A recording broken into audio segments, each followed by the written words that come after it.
Hola, muy buenas noches. Bienvenidos a Alfil TV. Muchísimas gracias por acompañarnos como cada sábado por aquí, por la pantalla del 10. Estamos a horas del anuncio y del discurso más importante de la política de este año. El gobernador Juan Schiaretti pronunciará su discurso en la apertura de sesiones de la legislatura de Córdoba, que es una especie de instancia política que estamos todos muy atentos porque vamos a esperar a ver si hay anuncios que especulamos serán de gestión. Ya sabemos que la pandemia forma parte de la realidad y que los responsables de los poderes ejecutivos deben mostrar resultados. Vamos a estar hablando esta noche con el doctor Daniel Pacerini, viceintendente de la ciudad, a quien vamos a preguntarle primero cuál es la expectativa sobre ese discurso y cuál es el plan de trabajo del gobierno de la provincia y de la ciudad, entre otros temas. Muchísimas gracias por acompañarnos, Daniel. Buenas noches. Buenas noches, Janina. Gracias por la invitación. Daniel, un discurso muy esperado, decíamos, porque no fue un año fácil para el gobierno de la provincia, imagino para ninguno de los responsables de gobiernos. ¿Cuál es la expectativa en este caso para el discurso del gobernador? ¿Qué se espera? Bueno, siempre el discurso del gobernador genera una gran expectativa política, para quienes hacemos política, y también para los ciudadanos, porque entiendo que es donde el gobernador anuncia la hoja de ruta de lo que va a ser la gestión en ese año. Es decir, el 2021 en materia de obras públicas, en materia de acciones de gobierno, va a estar diciéndolo el próximo lunes el gobernador. Y tenemos una gran expectativa. Creo que ha sido el 2020 un año en primera instancia inesperado. Creo que el 1 de febrero, cuando lo escuchamos al gobernador, pudimos escucharlo en la legislatura este año. Sí, no va a haber presencialidad, esa ya es una diferencia, pero sobre todo porque en el mes de marzo el mundo se dio vuelta por una pandemia y a cada lugar del mundo, obviamente, sobre todo a la Argentina y a Córdoba, bueno, fueron llegando el impacto sanitario y las consecuencias económicas, sociales y humanas que hoy todavía estamos transitando. No podemos hablar de la pandemia como un hecho pasado. Y en ese marco la provincia tuvo que atravesar un montón de circunstancias.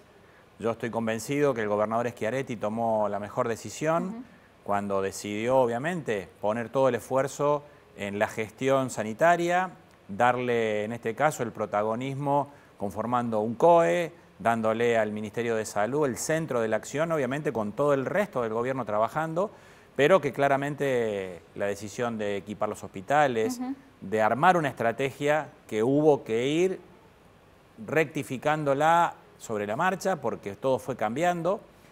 Y obviamente estamos hoy en una instancia en la cual ya tenemos la expectativa de la vacuna, ya se empezó a vacunar el personal de la salud, y eso por un lado ya da una certidumbre. Y por otro lado, un hecho no menor que fue el tema de la renegociación o la reestructuración de la deuda. Creo que el gobernador, como lo hace siempre, con su equipo, trabajó con una manera muy responsable, como lo hace siempre, pero sobre todo con un objetivo y con una gran responsabilidad. Córdoba, en 20 años de gobierno, tomó financiamiento para hacer obras de mucha envergadura. Barrios, escuelas, los programas del BID, la circunvalación, los gasoductos. Es decir, cada peso, cada dólar que ingresó a la provincia está en una obra ejecutada y obviamente esa fue siempre la mejor garantía para que el gobierno de Córdoba obtuviera los mejores financiamientos. En este marco de coyuntura, claramente todo fue mucho más complejo, pero el gobernador nunca perdió el rumbo, nunca perdió el horizonte y claramente la posibilidad de haber reestructurado la deuda, de hacerlo pese a los pronósticos agoreros de la oposición, hacerlo de una manera concreta y factible, ya permite que la provincia tenga expectativas de nuevos financiamientos para más obras. Y me parece que por ahí va a estar uno de los ejes, y creo que otro eje importante, Janina, está en la expectativa de el sistema educativo, que tiene un gran desafío frente a la pandemia. Y con los gremios docentes, tenemos que decirlo, ahí a la espera, no han dado su sí definitivo en cuanto al comienzo. Es que yo creo que hay que ser responsable. En primer lugar, hay que hacer un gran reconocimiento a todo el personal docente, porque también en esta pandemia uno ha escuchado argumentos falaces, fake news, cosas que decían anti-cuarentena, anti-vacuna, y la negación como que en el 2020 no hubo clases. Sí hubo clases, hubo muchas dificultades, pero clases hubo, los docentes trabajaron, los chicos, los alumnos participaron, los padres nos tuvimos que readaptar a todo este sistema, y quedó al desnudo que en la Argentina hay muchas asimetrías, no hay accesibilidad a la conectividad, y creo que el gobierno nacional, y el gobierno provincial y el gobierno municipal toman nota de eso, y me parece que los anuncios me parece que van a ser importantes en materia cómo va a ser la transformación del sistema educativo frente a esta etapa de la pandemia que, reitero, no podemos decir que terminó. Entonces, en resumidas cuentas, va a ratificar el inicio de las clases el 1 de marzo en esta suerte de bimodalidad y la continuidad de las obras. Ahora la pregunta es, porque estamos esperando si va a haber referencias en cuanto a los problemas de inseguridad que estamos viviendo los cordobeses, también producto de la pandemia, hay que decirlo, porque se agudizó la crisis económica y muchos perdieron sus trabajos. Claramente, Janina, siempre que vivimos una de estas crisis episódicas que tiene la Argentina, las consecuencias impactan directamente en indicadores como el tema de la inseguridad.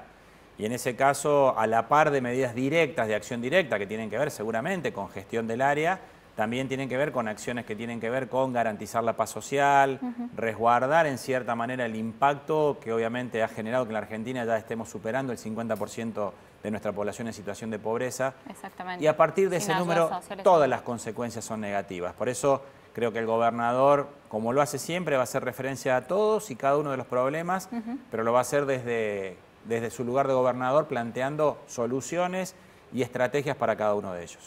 Te llevo un poquito más allá de este periodo de pandemia, de gestiones complicadas, para preguntarte cuál es el lugar que imaginan hoy en Hacemos por Córdoba para el gobernador después del 2023, teniendo en cuenta que van a ser años de gestión complicados, ¿no? Muy desafiantes.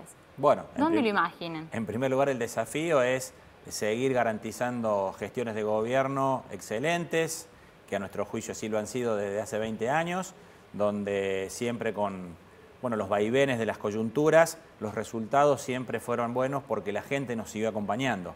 Creo que el gran desafío del gobernador Schiaretti es justamente entregarle la banda de gobernador a otro dirigente de nuestro propio espacio. Me parece que ese es el primer gran objetivo y en eso obviamente está trabajando y lo está haciendo. Y en segundo lugar, por su condición de gobernador de Córdoba, que es una de las provincias más importantes de la Argentina, por la condición particular que tiene Córdoba políticamente, que es una provincia que históricamente fue adversa al peronismo y que desde De la Sota, esta parte, el peronismo en su versión cordobesa ha logrado no solamente ganar elecciones, sino hacer buenas gestiones de gobierno y demostrando lo que es la esencia del peronismo. Educación pública de calidad, salud pública a la altura de lo que necesitan los cordobeses, mucha gestión, incremento de la producción, acompañamiento de los sectores productivos frente a distintas coyunturas que hubo. Creo que esa impronta también lo potencia Schiaretti como sucesor de José Manuel de la Sota en un lugar importante en el peronismo nacional. Exactamente. Yo creo que el gobernador Schiaretti va a ser un hombre que va a tener mucha decisión en el futuro de lo que va a pasar en la Argentina. Yo confío que el peronismo va a seguir gobernando después del 2023 en la Argentina, en alguna de sus variantes, pero me parece que el peronismo camina hacia un proceso de unidad. Creo que la Argentina hoy y el mundo están planteándole a los dirigentes que seamos responsables, que le demos previsibilidad a la gente y que la discusión por la discusión misma no tiene lugar en este momento. Me parece que el peronismo en la mayoría de las provincias está gobernando y está gobernando en la nación y lo mismo nosotros en el municipio. Gobernar hoy es la primera acción y el primer mandato que tenemos los dirigentes, no pensar en elecciones todos los días. Daniel, nos tenemos que ir a una pausa. Me quedo con este título, el gobernador de Córdoba en un rol muy importante después de que termine su mandato. Ya venimos.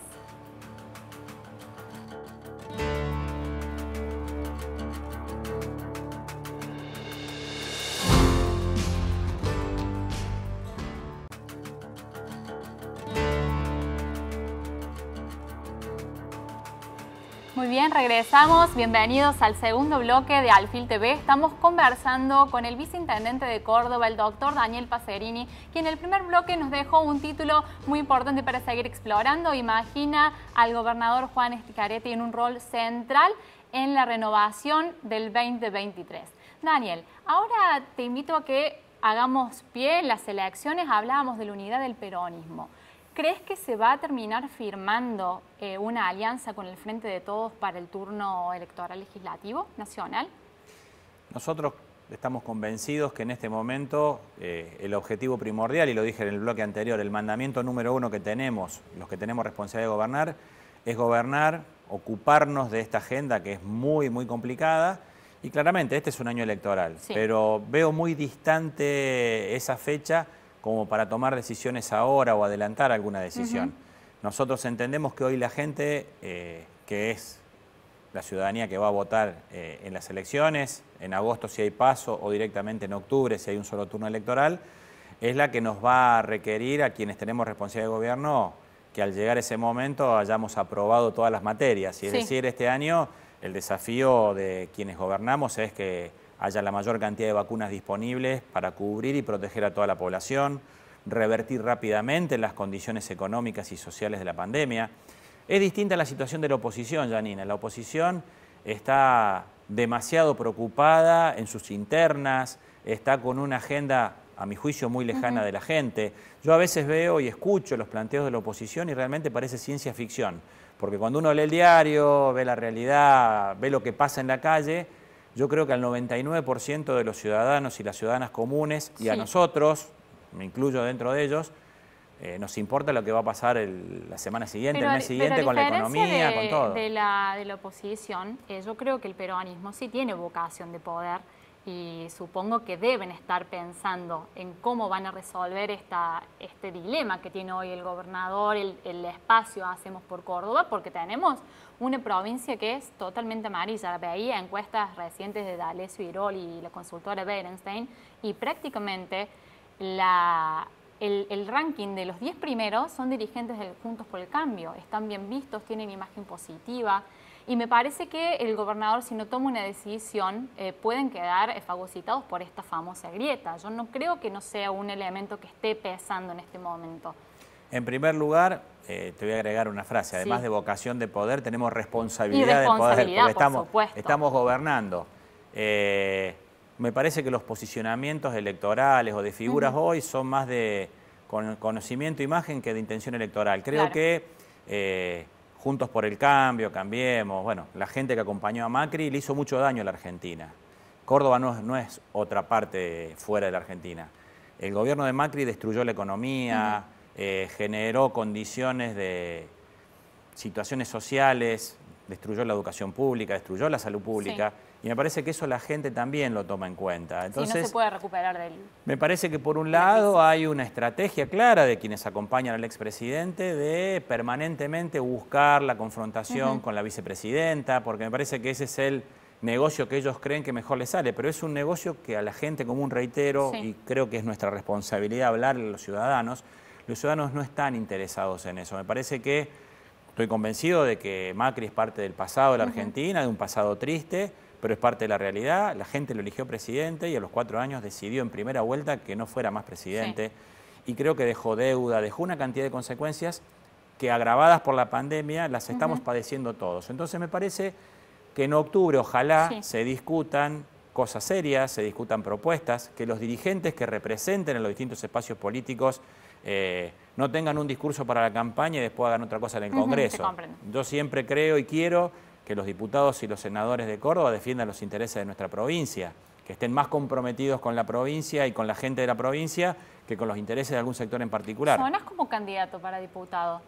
No está en mi agenda. No está en tu agenda. Vuelvo a decirte lo que te dije antes, para mí es ciencia ficción. Yo tengo que insistir, disculpa. No, por supuesto, esta semana me lo han preguntado, pero sinceramente, no solo que no está en mi cabeza, yo, si hay una característica que siempre voy a sostener es mi conducta y mi responsabilidad, y sería muy responsable plantear una candidatura en medio de una crisis fenomenal, donde con Martín Yarlora estamos trabajando para sacar a esta ciudad del abandono, de 20 años de malos gobiernos, y que la gente está empezando a ver muchas de las cosas que nosotros decidimos el año pasado, que por ahí para muchos no eran visibles, y hoy están empezando a ser visibles. Y nuestro gran objetivo es que la ciudad de Córdoba y quienes vivimos en ella empecemos a tener un gobierno a la altura de lo que la gente se merece. Ese es mi único objetivo. Perfecto. Vamos entonces a la ciudad de Córdoba, nos vamos a quedar ahí. Las sesiones en el Consejo Deliberante, una modalidad virtual con los jefes de bloque. Fuiste muy criticado por la oposición y eso lo sabés por la modalidad de sesiones especiales.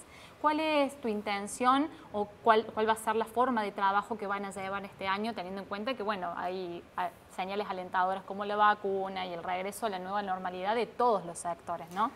Siempre las críticas son, en mi caso, bien receptadas y obviamente hay críticas que son ciertas y hay críticas que son oportunistas. Creo que los resultados a fin de año han sido excelentes para el Consejo Deliberante. Hemos tenido una enorme producción de ordenanzas y contra lo que decían quienes decían eso, hablaban que éramos una escribanía, que éramos la agencia Córdoba Gobierno. Por primera vez en la historia hemos demostrado que el trabajo legislativo fue valorado y el 52, más de la mitad, el 52% de las ordenanzas fueron de autoría de los concejales, no vinieron del Ejecutivo. Entonces creo que a veces, reitero, los discursos de ocasión, las palabras pueden estar cargadas de subjetividades, pero nosotros hicimos lo mejor que podíamos hacer en un contexto muy difícil, protegimos a la gente, tenemos muchas concejales y concejalas, inclusive de la oposición, que están hoy todavía en situación de aislamiento y por respeto a ellos tomamos una decisión primero de hacer las sesiones sin la presencia más que de las autoridades del Consejo, luego se incorporaron los jefes de bloque y ojalá a partir de marzo la situación sanitaria nos permita volver a la presencialidad. Y obviamente el objetivo es que el periodo sea ordinario de principio a fin. La circunstancia de decidir que fueran sesiones especiales fue una decisión que tomamos por unanimidad con todos los bloques. Fue un pedido de los bloques al viceintendente. Entonces, yo entiendo que en algún momento hubo ordenanzas, hubo situaciones incómodas, pero hubo mucha discusión. Todas las ordenanzas fueron discutidas previamente y claramente en democracia siempre hay un sector que va a estar a favor y otro que va a estar en contra. Pero fue un año muy productivo y fuimos el único cuerpo legislativo, y esto lo quiero subrayar, Janina, que cuando hubo que tomar una decisión de retener el 30% de nuestros sueldos, fue la mejor decisión y el mejor consenso que logramos. Todos los presidentes de bloque y el viceintendente decidimos que todo ese fondo fuera a un destino común, que era equipar y adquirir elementos para la salud pública. Y adquirimos 2 vehículos, 2 sillones odontológicos, 10 camillas, 20 oxímetros, un ecógrafo última generación, y un electroencefalógrafo que el Hospital de Urgencias, la Dirección de Atención Primaria, nunca habían tenido. Esto me lo resaltaron los especialistas, que hace electromiografía también, que hace potencial evocado. Entonces, esos consensos tienen mucho sentido y quizá ese ha sido un buen corolario de que cuando nos ponemos de acuerdo la gente ve los resultados. Tienen que encontrar otro consenso ahora para elegir el jefe o jefa de bloque de concejales. Ya se sabe quién puede ser, si va a ser viguista, yarlorista y esas hermosas internas que nos Yo te voy a adelantar algo, va a ser peronista. Va a ser peronista. ¿Tienen el nombre decidido ya? A ver, no es un problema para nosotros. Decidimos con el intendente. Había quizá una confusión en algunos sectores de que en diciembre había que adelantar eso. La legislatura elige sus autoridades en la primera sesión especial preparatoria que se hace en la segunda quincena de febrero, que te adelanto va a ser entre el 19 y el 26 de febrero. Y seguramente ahí ya se van a dar a conocer no solo quiénes van a ser las autoridades del Consejo, quiénes van a ser los presidentes de bloque, porque los otros bloques también seguramente tienen que renovar sus autoridades y por lo que uno presume hay movimientos que, bueno, preanuncian que seguramente va a haber una discusión importante. Y esas discusiones hay que darle tiempo, hay que darle los espacios que tienen que tener y seguramente el día de la sesión especial yo te voy a adelantar un minuto antes quiénes van a ser los presidentes de bloque. Daniel, nos tenemos que ir al corte. Ya regresamos, tercer bloque, quédense ahí.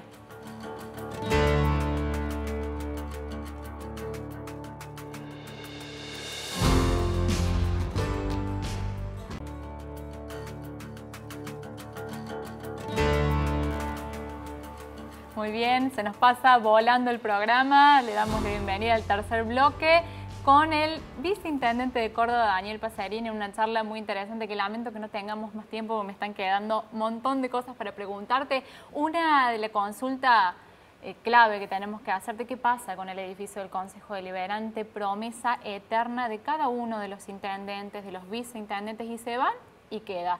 Y bueno, ahora es sumamente necesario por la pandemia, ¿no? Que necesitan condiciones edilicias amenas para trabajar. Así es, bueno, una de las decisiones que tomamos justamente para cuidar a la gente que trabaja en el Consejo de los concejales es un edificio insalubre, el que se alquila desde hace ya más de, creo que 14 años, y que es un edificio que no tiene ninguna condición. Como tantas cosas con Martín Yarlora, hemos decidido darle fin a las frustraciones que ha tenido esta ciudad, el Teatro Comedia que nunca se terminaba, la obra de la Plaza España que fue entregada sin terminar, y el Consejo Deliberante que no solo no terminaron, sino que nos dejaron un juicio multimillonario. Bueno, avanzamos rápidamente, tomamos muchas decisiones, llevamos adelante la declaración de utilidad pública de los galpones, donde era el museo, digamos, que están ahí al lado, y recuperamos la obra, una obra que se había instalado, que estaba para demoler, que no tenía sentido reconvertirla o construirla. Y bueno, hicimos todos los estudios, la obra no está para demoler, está en muy buen estado. Obviamente hay que reconfigurar el proyecto porque el proyecto que ganó el concurso, que es muy bueno, es del año 2005 y no había Wi-Fi, no había criterios de sustentabilidad, accesibilidad. Así que estamos reconfigurándolo. Falta solamente un estudio de suelos que va a estar ahora en el mes de febrero y la decisión que tenemos con Martín Yarlora es que en el mes de marzo estemos ya llamando a licitación para terminar. Quiero contarle a la gente que el edificio tal cual está hoy tiene ya un 20% de construcción, es decir, están hechos los cimientos, tiene una cochera, para que ustedes se den una idea de la importancia, para 170 autos. Es decir, un edificio que tiene un volumen importante, me decía Manuel Calvo, cuando le contesto, que es más grande que la cochera de la legislatura. Claro. Y es un edificio que está en un lugar que está muy deprimido, muy degradado y que entendemos se va a desarrollar mucho. La municipalidad va a ejecutar el ensanchamiento de la avenida Maipú hasta el río, con un cantero central que va a venir desde Boulevard San Juan hasta el río. O sea, va a ser una zona de la ciudad que entendemos se va a reconvertir y mucho, porque bueno, y esta es una obra que es necesaria y que nosotros la vamos a ejecutar. ¿Y qué plazo tienen? Bueno, nosotros queremos... Que poner una fecha ideal. El pliego obviamente se va a hacer y la expectativa que nos dijeron los distintos especialistas que vieron la obra, que puede ser un tiempo de ejecución de 22 meses, desde que se empieza o se recomienza hasta que nos entreguen la obra. Ojalá que podamos, que los próximos concejales puedan jurar ahí. Y la descentralización, esa es otra gran promesa de todos los intendentes y tengo entendido que en marzo quieren inaugurar con los distintos centros, por lo menos 3. A mí me llama la atención las negociaciones con el sindicato, que no está participando el jefe de las áreas operativas como lo es Daniel Chiquito Fernández, como lo conocen los compañeros. ¿No tendrían que haber atado ese frente primero antes de poner un plazo o lo van a llevar a cabo con los servidores urbanos, por ejemplo? No, en primer lugar, creo que la gran diferencia con los 20 años de promesa, porque la descentralización prácticamente después de Martí nunca más se ejecutó como corresponde. En el caso nuestro, Martín se comprometió con la descentralización, la desconcentración, que es la verdadera garantía de la participación ciudadana. Nosotros avanzamos y este año, ya habiendo atravesado todo un 2020 que nos impidió hacer muchas acciones, vamos a avanzar con acciones concretas, con equipamiento, con recursos humanos, y nosotros no vemos en la agenda que la discusión con los trabajadores sea un obstáculo. Al contrario, con la mayoría de ellos estamos viendo que hay un entendimiento, que hay una voluntad. Creo que es la gran oportunidad que tiene la municipalidad para demostrar a los vecinos que el CPC, que es el que históricamente está más cerca de los problemas y antes estaba lejos de las soluciones, tenga las soluciones más cerca. Me parece que tenemos una gran oportunidad y estoy convencido que los trabajadores van a ser parte de la solución y no parte del problema. Rubén, ¿Daniel estuvo en esas discusiones? Porque dicen que va a ser en la municipalidad y funcionarios lo dicen que va a ser el próximo secretario general del SUEM. Mira, no soy ni afiliado del SUEM ni participo de las discusiones gremiales. O sea, yo discuto con los delegados, que no discuto, la verdad tenemos muy buen acuerdo con los delegados del Consejo Deliberante. Pero realmente con Martín Yarlora siempre tuvimos una premisa. Nosotros nunca quisimos interferir ni lo vamos a hacer con las decisiones del sindicato. El sindicato tiene que ser gobernado por quienes elijan los trabajadores. Pero queda claro que la municipalidad la tiene que manejar el intendente y su equipo de gobierno y creo que lo hemos demostrado y así tiene que ser, porque es lo que marca la ley. Exactamente, y lo que esperan todos los vecinos también. Bueno, me queda la última pregunta, te voy a llevar al tema de agenda de esta semana. Me interesa tu opinión como médico y como peronista también sobre estos centros de aislamiento en Formosa. ¿Cómo te paras en esa disputa? Creo que creo que como pasó a lo largo de toda la pandemia, se instalan ejes en los cuales lo más difícil es saber realmente qué es lo que pasa allí. A mí me cuesta opinar como médico, como responsable, de cosas de las cuales no conozco el trasfondo. Hay mucha información subjetiva y creo que ningún gobernador, ningún intendente toma medidas en contra de su gente. Creo que en distintas provincias, en los momentos más difíciles, los gobernadores lo que hicieron a conciencia fue proteger a su gente. Si eso implica tomar medidas más restrictivas o menos restrictivas, deberíamos estar allí para opinar. Yo, a diferencia de muchos dirigentes de la oposición, no hablo sin saber. Yo celebro que hoy el doctor Rubinstein, que fue un pésimo ministro de Salud, que dejó... Lo degradaron después.